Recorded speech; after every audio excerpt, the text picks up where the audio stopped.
One basic question that I'm frequently asked is about document resolution. How big should your canvas be? Well, in this video, I'm going to take a few minutes to tackle this issue and take a look at this dialog right here, the new document. First off, you need to know that there's a direct relationship between canvas size and file size. The more pixels you have, the bigger your file is going to be. Also, there's a relationship between file size and computer happiness. If you've got a really big file, your brushes are going to move slowly and the computer is just going to chug. So this is what we're trying to avoid. Now you can think about file size calculation a little bit like calculating volume. You've got three axes to work with. There's the height of the document, the width of the document, and the number of layers in the layer stack. All of these add to the file size. They're sort of multiplied together.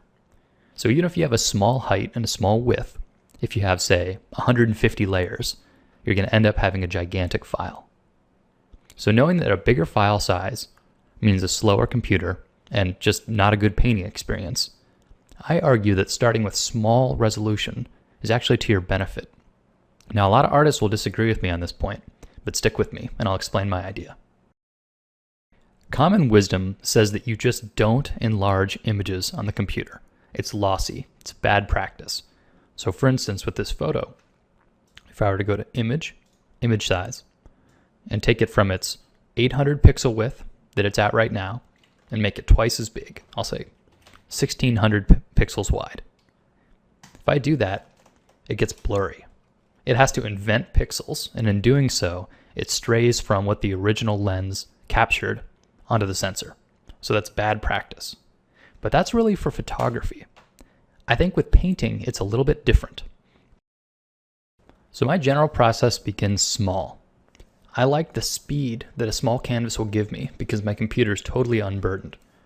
So I can block in my first strokes, big and quick, and there's no slowdown.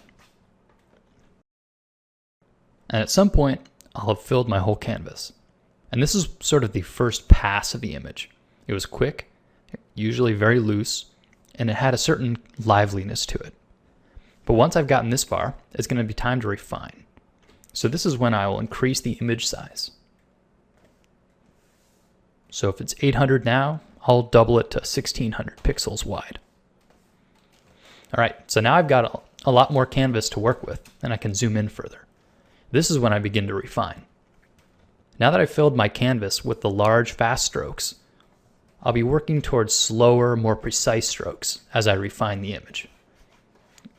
And depending on what you're working towards, maybe a finished illustration that gets printed, you'll continue this upscaling process to maybe 4 or even 5,000 pixels wide. And at this point, those original strokes that you made on the block-in round will have a certain blurriness to them, but that's okay, because what that gives you is this nice selective focus.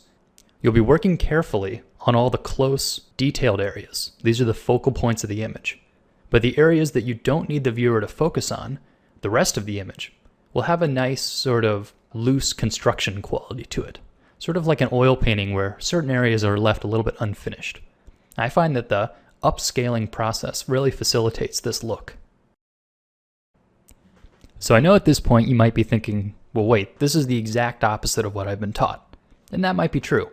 There are certain situations where this just does not work.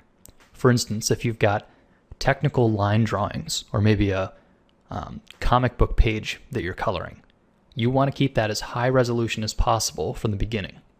But if you're just working with paint, this upscaling process can be really nice. And also, it's a lot easier on your computer. So if this is anything that you've done personally in your painting, let's hear about it in the comments. Or if you have a strong opposition to this idea, I'd like to hear that as well. And as usual, I'm always looking for new ideas for videos. So if you've got some interesting questions that you'd like answered, put them in the comments and they might turn into one of the upcoming videos. Thanks for watching.